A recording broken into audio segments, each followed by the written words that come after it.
All right. It is time to fix the battery. Oh yeah, it looks like our breadboard's getting back to simple.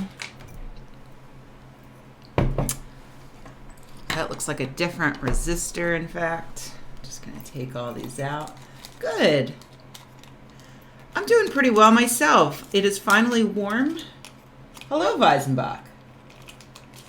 Have you? Man, I would love to come back to New Zealand. What a great place. I'm a big fan. Hi, Ty.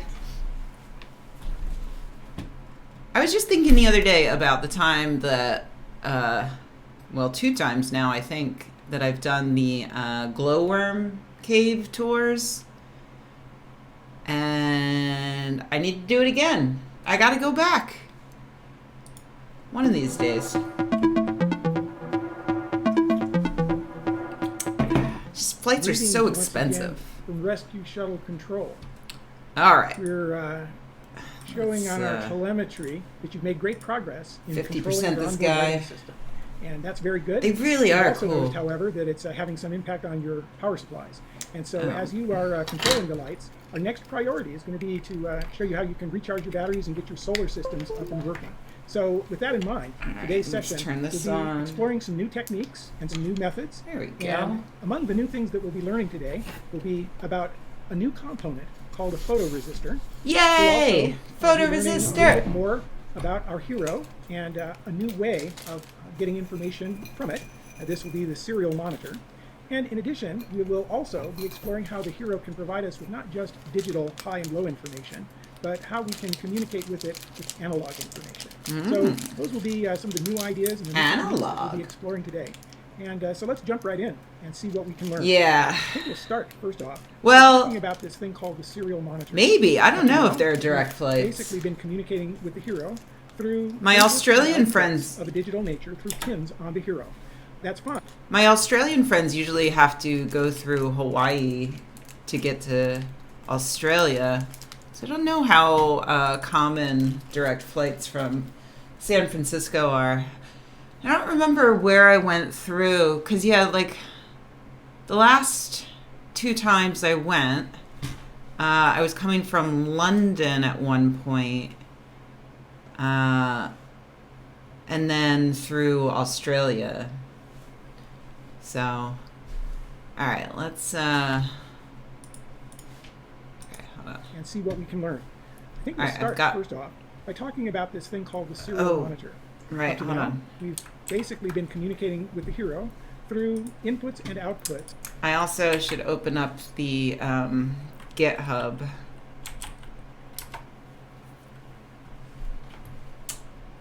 Oh yeah, that's not bad.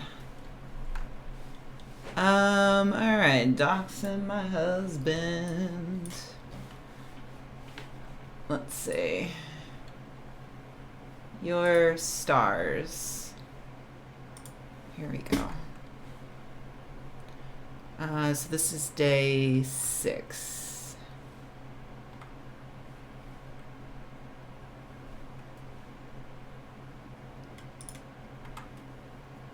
Hi, Don Pedro. How are you?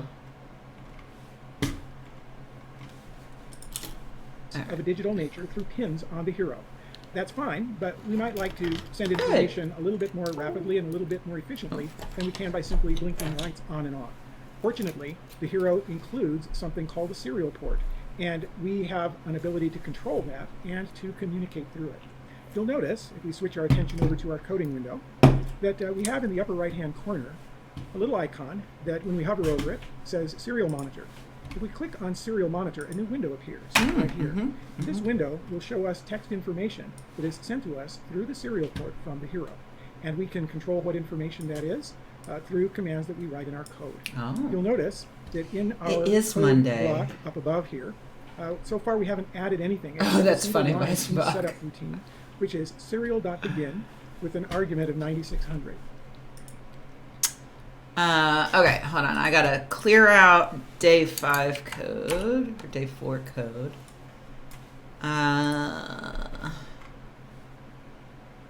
So, Here, setup.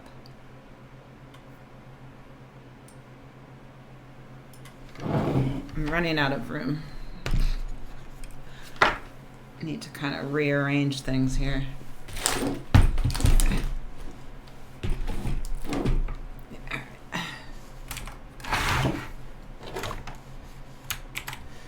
Okay, let's copy and paste this. What this means is that when your code begins to execute and setup is run at the beginning, serial.begin will open up the serial communication line. And the 9600 is just an indication of how fast that information will be sent. In this case, 9600 means that it will be sending us information at a rate of 9600 bits per second, or 9600 baud. That's not the same thing as 9600 characters per second, because it may take 8 or 10 bits in order to send a single digit or a single alphanumeric character. But it gives you some idea of the speed with which we are going to be sending information. And 9600 is a pretty standard baud rate to use. So that's what we'll use in this set of examples. Okay. Now, we should explore a little bit about what this allows us to do. And so in order to do that, before I define any variables or write any really functioning code, I'm going to put some test code into the hero and see what I can observe on the output of the serial monitor. So let's go ahead and paste some sample code in here in the loop part. So you'll notice that what I've placed in here, as indicated by the comment, is the command serial.print, and serial.printin is going to simply print out the message, "Hello, Earthling." It will wait for half a second, and then print another sentence, "Take me to your leader," and then wait for another 1000 microseconds, or 1000 milliseconds, or 1 second, and then repeat as long as loop is executing. The thing to keep in mind here is that since we are sending this at a very rapid rate, at basically thousands of characters per second, I wouldn't really be able to see the screen changing because it would be changing so fast unless I paused and placed these delays into the code. All right. I don't actually have the exact copy paste, so I'm going to have to type it, which, as I've discussed, is good for me because it helps kind of imprint exactly what I'm doing. All right, so serial.printin, and then in parentheses and in quotes, "Hello, Earthling." And we put a little delay, 500, I got that, and then print in, oh, no space there.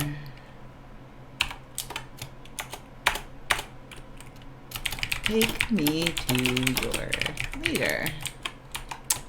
And then semicolon. Oh, and then another delay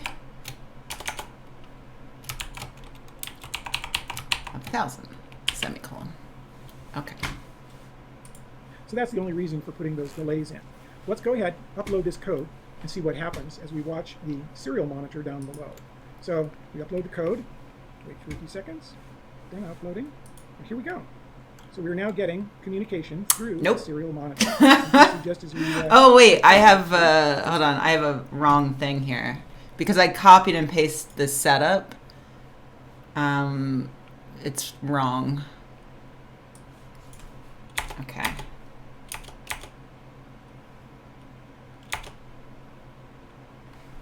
Oh, it's very wrong. All right, and then, so a bracket. Nope. Squiggly bracket. Yeah.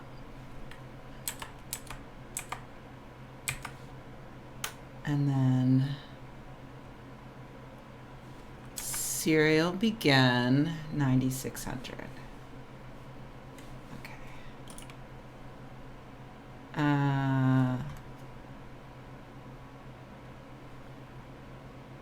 Oh, class hardware serial has no member named print in. Did you mean print in? These look exactly. Oh, print 1N? Oh, it's a 1. I'm like, these are the exact same thing.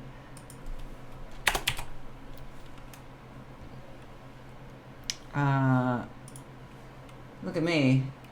Oh, is it an L? Oh, yeah, I think. Oh, you're right. It's an L. Yep, there we go. What does that stand for? Print LN. Oh, line. Oh, okay. Thank you, Floyd. And hello to Floyd and your party who's raiding. Yeah, I don't know. I mean, maybe he was describing that when I wasn't paying attention. But, all right, verified. Done. Done compiling. Now I will upload. And there, it's working. Okay. All right. Printing Hello Earthling. Oh, so yeah, if this is your first time seeing what's going on, I'm doing a kit that is meant to teach people how to code and do simple electronics. It's called 30 Days Lost in Space. And it comes with everything you need, and then you do these little videos, and he walks you through how everything works. But, you know, it's flawed. It's a flawed program, but it's fun. Yeah, we're enjoying it. We're on day 6. Interspersed with pauses. All right. So that's very helpful, at least in terms of being able to understand how the serial monitor might work. But what's really going to be useful to us is to send I will die in space. Data that we're interested in through this function. So in order to get into that subject, I think the next thing we want to do is... I'm not alone. I have this guy. The idea of analog information. Let's go ahead and turn off the serial output here just so that it won't be distracting us too much. Okay. Excuse me. Take care of that. On uploading. Okay, we'll clear the output on our serial. All right. So the next thing that I'm going to do is I'm going to introduce some variables at the beginning of our code block. And I'm going to introduce 3 variables. Won't use all of them immediately, but we will eventually use all of them as we're working on today's project. The first of these is a variable called sensor pin, which might seem pretty familiar to you because we've used sensor pins to provide both input and output to the Hero before. You'll notice, however, that we're using a sort of an unusual pin number this time. Usually we were using pin numbers like maybe 12 or 11, something like that. Now, we're using sensor pin A0. And if you look at the Hero, you reach over here and have a look at the Hero, you'll notice that there are a series of pins in the lower left-hand corner labeled as analog in. Analog in. Numbers like A0, A1, A2, and so on. These are the pins that we're now using. The distinction between these pins and the ones that we've been using before are that these are aware of and sensitive to a range of voltages, not just 0 volts or 5 volts, not just low or high. As a matter of fact, when we send a voltage, an analog voltage between 0 and 5 volts to one of these analog input pins, the result will be a number that can be in a continuous range between 0 and 1024. And so that will give us the ability to measure a more or less continuous range of values and not just on and off. That's the main and important distinction between analog and digital functions. So you'll see how that'll be useful to us today to be able to measure a voltage in a continuous range. The other 2 variables that we've defined here, which we'll be making use of in the not too distant future, are another LED identification.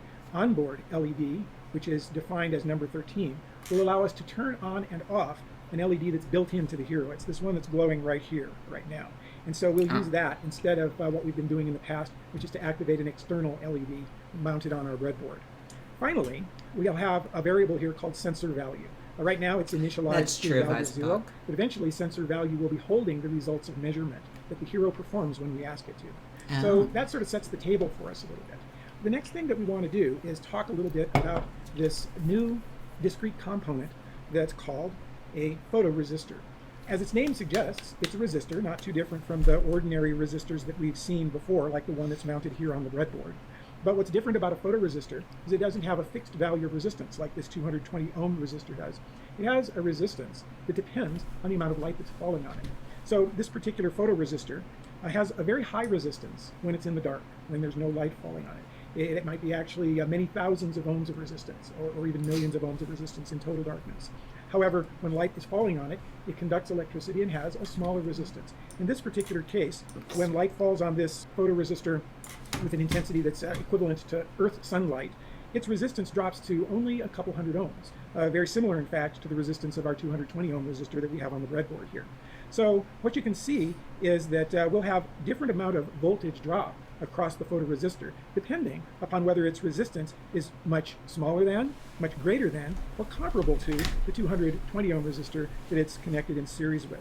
To explain that a little bit more clearly, let me just point out to you what we have currently set up on our breadboard.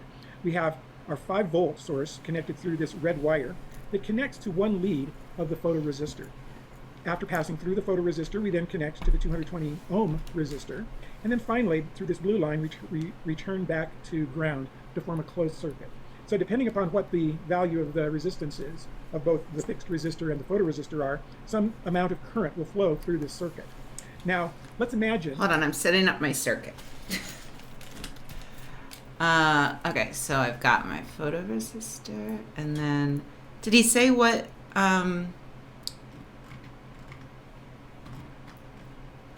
Is it? Can I use the 220 ohm resistor, or is it a different one?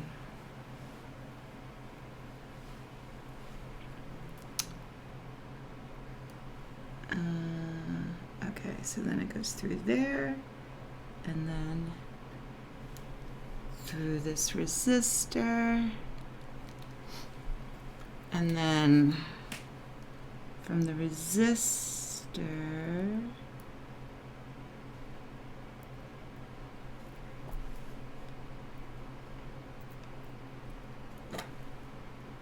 oh wait from the resistor to ground.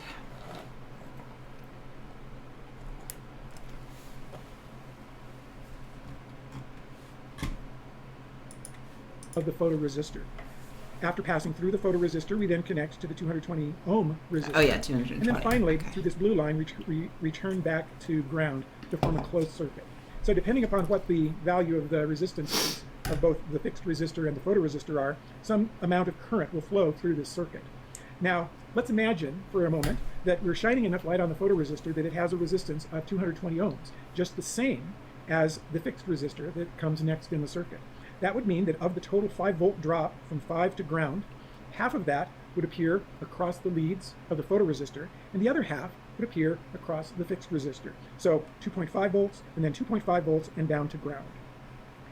On the other hand, if the photoresistor, say, was in extremely bright light, so that the resistance of it was negligible, then that would mean that essentially all of the 5 volts would be occurring or dropping across the fixed resistor. So the voltage that we would observe on the top side of the fixed resistor would now be 5 volts instead of 2.5. And now I hope you can understand what the opposite would be. Suppose we were to put the photoresistor into darkness. If we put the photoresistor into darkness, it would have an extremely high resistance. And so that means that essentially all of the 5 volts would appear as a drop across the photoresistor, and there would be essentially 0 volts drop from the top of the fixed resistor down to ground. So what you can see now is that if we were to probe the voltage at the node between the photoresistor and the fixed resistor, as its voltage is either high or low, it tells us whether the resistance of the photoresistor is low or high. That is, it tells us whether there's a bright light shining on it or not. So we're going to make use of that. Just to give you a little indication now of how we might use some of this new information that we've just learned, let's go ahead and put some code into our loop. What I'm going to do is... Trick, we're finally learning photoresistors. Code with something a little bit more useful. Let's go ahead and paste that in and talk a little bit about what it does. So you'll see from the comment here that what we're now doing is we're going to oh my god, it needs to stop popping that up. Okay. Sensor value, serial, print line, and delay.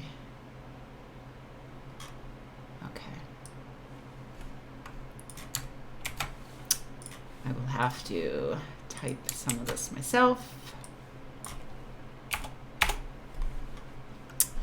Sensor value, analog read, sensor pin, and then serial print line, sensor value, and then delay. Okay. Read a value from the analog sensor. The analog sensor in this case is the voltage on the bottom end of our photoresistor. We're going to send that, the results of that measurement, to the serial monitor. So we have here first an assignment that occurs. sensor value is going to be changed from its starting value of 0 to whatever is read on sensor pin. And sensor pin, you'll remember, was A0, analog 0. Right. So whatever value occurs there. If, for example, it was 2.5 volts, halfway between 0 and 5 volts, we'd expect to see a value come out here of about half of 1024, something around 500, 512. On the other hand, if the light is very low and the voltage there is very low, then we'll see something closer to 0. So this is basically what we're expecting to see. So let's do a little test on it first by connecting sensor pin to some voltages that we know what they are, and we'll see what is shown when serial print of sensor value is performed. So let's go ahead first of all and upload this code. So uploading, and we're done. All right, so now what you can see is a series of zeros that are appearing in our serial window. And the reason why zeros are appearing is right now I have analog sensor pin A0 connected to ground. I do not have zeros appearing. I have 280s appearing. What have I done wrong? Okay, hold on. So I've got 5 volt to there. Oh, I wonder if this isn't actually... It didn't really seem like this was plugged in the way it should be. This light sensor is very weak.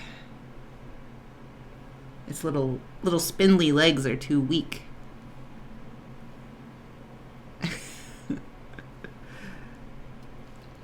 Well, I think that's in there. And then I've got the resistor. And then I've got that going to ground. I have it set up exactly like he does. But I'm seeing 280 coming out.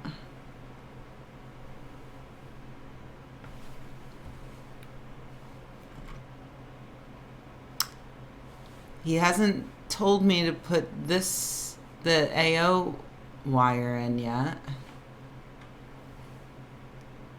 What am I doing wrong? Oh, maybe.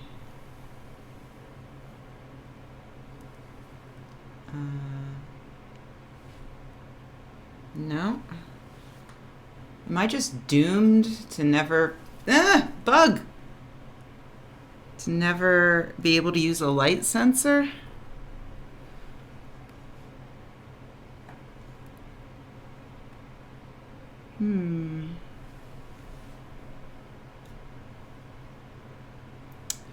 He didn't say that there was a back or a front. I think it's all the same, but I'll spin it around just in case.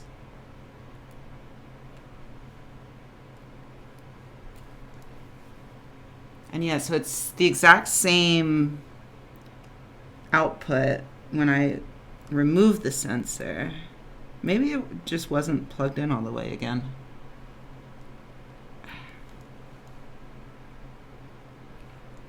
It's gotta be in now. And this resistor's in, I think.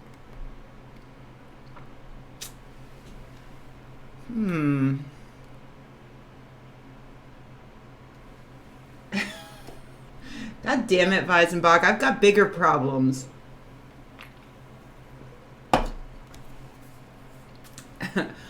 I do own a multimeter. It's downstairs, though. All right, if I unplug it entirely, it still reads 280. It's not even plugged in.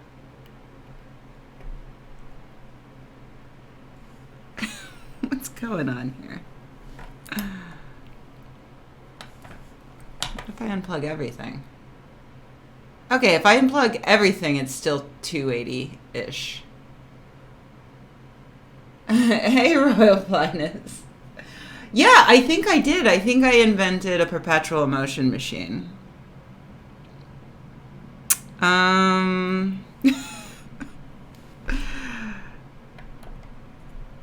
So it doesn't seem to care whether or not it's even plugged in.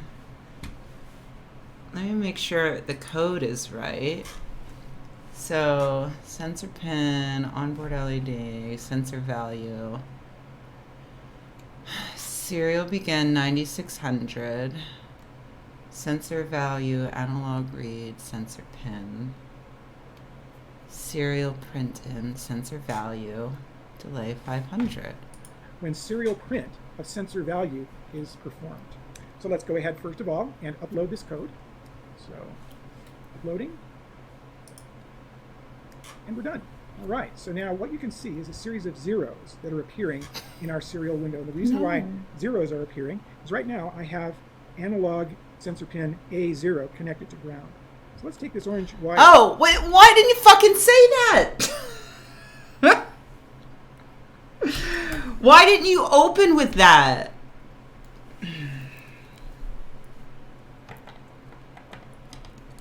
You goddamn piece of shit.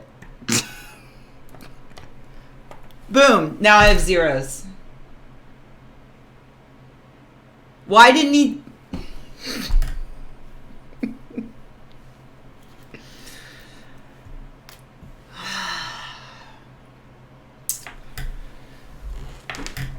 So lucky I don't write Yelp reviews. Let's connect it to some different voltages. Let's connect it to, say, the 5 volt that's coming in at the high side of the photoresistor. I should expect to see a number corresponding to the high voltage. And sure enough, there we have 1023 appearing, which is basically the top value. Hold on. So, I swear to God, this man is getting on my last nerve. He's trying to sabotage me. He does not have my best interests in mind. I just need to extend this a little bit. All right, so if we plug it in between the resistor and the power, now we're at 1,000. Corresponding to plus 5 volts. If I instead connect analog 0 to ground, as it was when I started, so I'll put it over here on ground, you can see we go down to 0. What we want to do, though, is measure the voltage between ground and the point that's between the photoresistor and our fixed resistor. So I've got a point here on the breadboard that allows me to do that. And sure enough, you can see we get an intermediate value. Right now we're getting a value of 64. So that's 95 64 out of 1024. Ooh, that tells us how now far it's the voltage 200 is at that point relative to the maximum of 5 volts. Now you might be wondering, now well, how do I know that this is corresponding to the light that's falling on the sensor? Well, I can do some experiments. For example, I can take a flashlight and I can shine it on the photoresistor.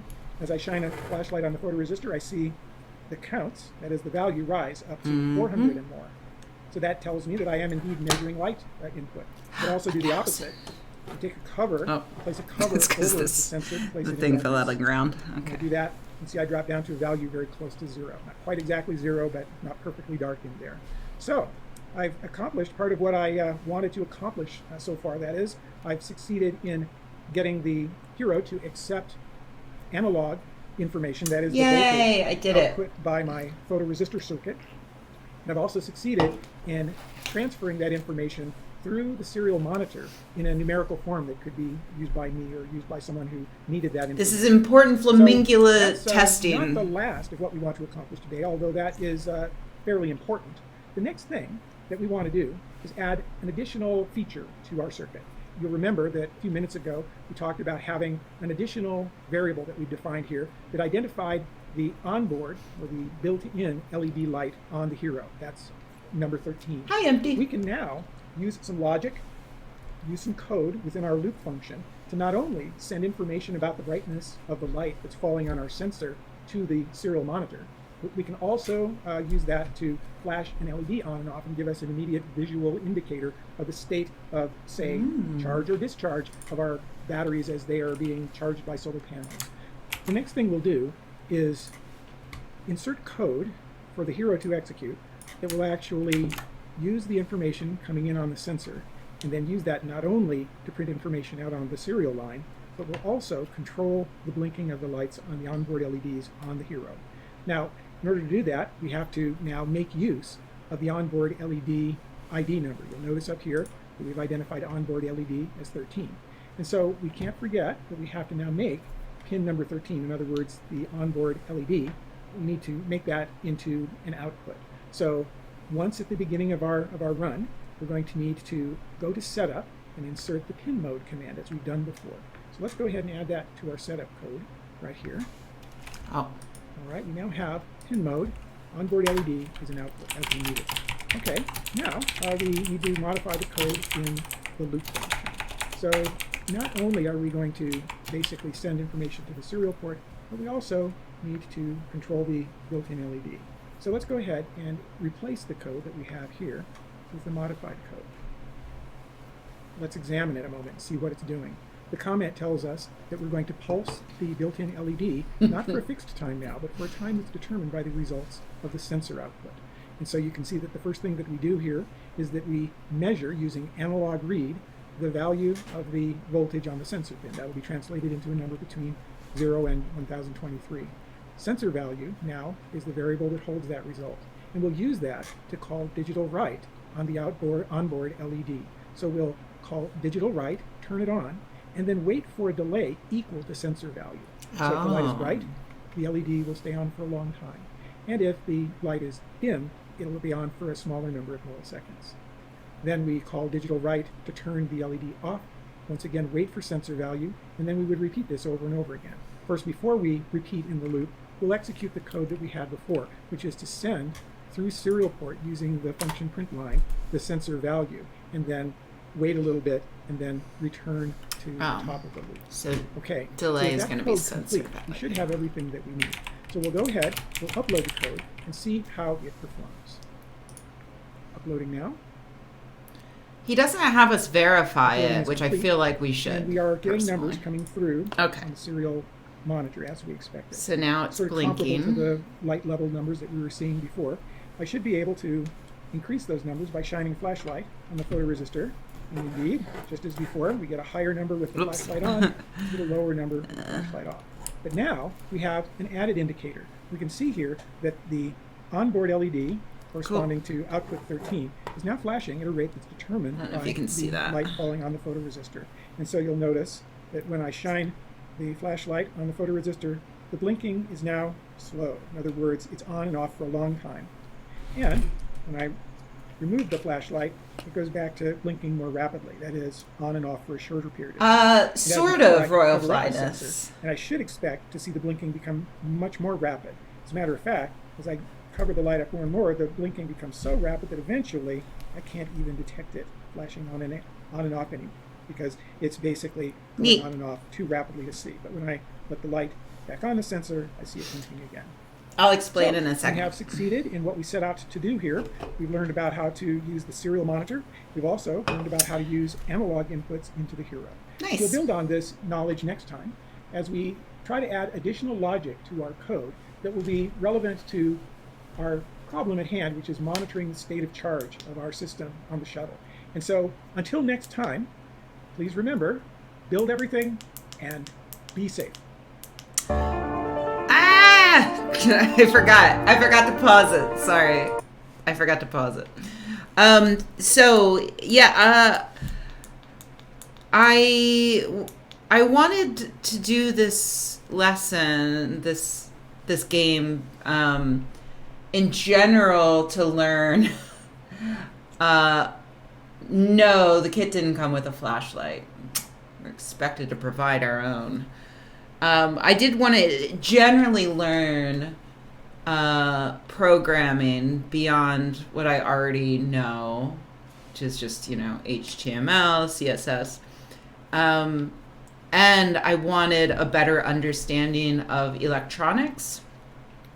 But I did have hopes that it would help me upgrade my previous project in electronics, which was Flamingula.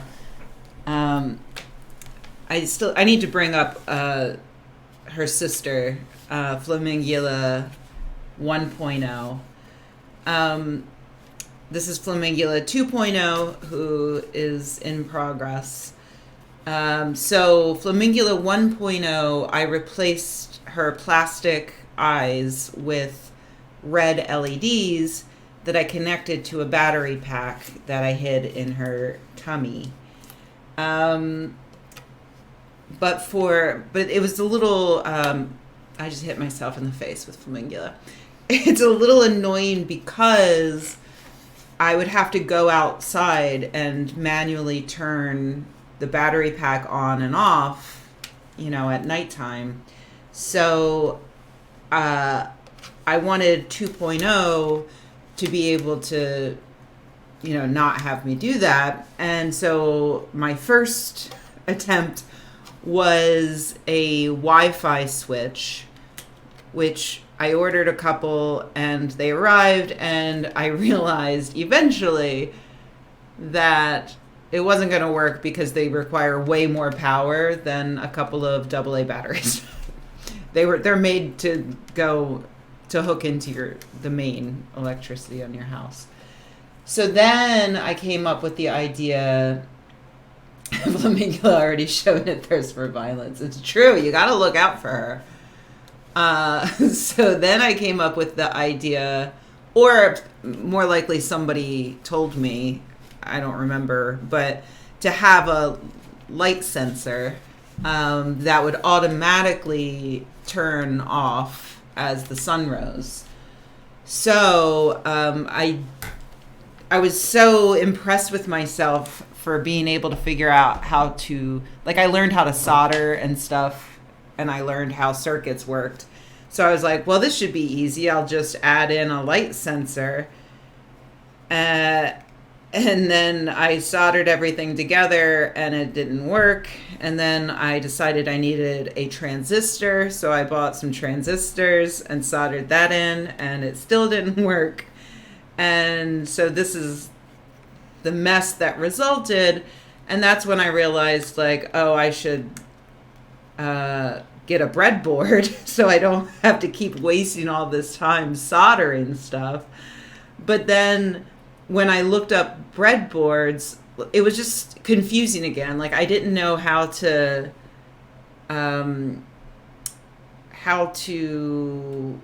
go from, what does this look like in a breadboard? And it became too much. And then my mental health took priority, and I put the whole project aside.